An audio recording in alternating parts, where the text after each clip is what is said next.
নমস্কার, আমার নাম ঋষিত রয়। আজকে আমি রবীন্দ্রনাথ ঠাকুরের কবিতা প্রশ্ন কবিতাটি পাঠ করব। মাগো আমায় ছুটি দে বল, সকাল থেকে পড়ছি রে মেলা। এখন আমি তোমার ঘরে বসে করব শুধু পড়া খেলা।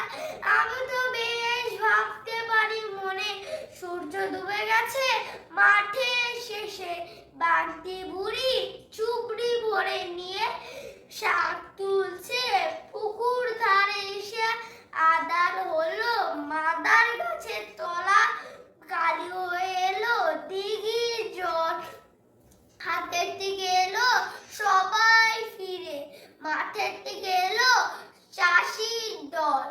মনে করো না উচ্চ সাজের তারা, মনে করো না সন্ধে হলো যেন রাতের বেলা।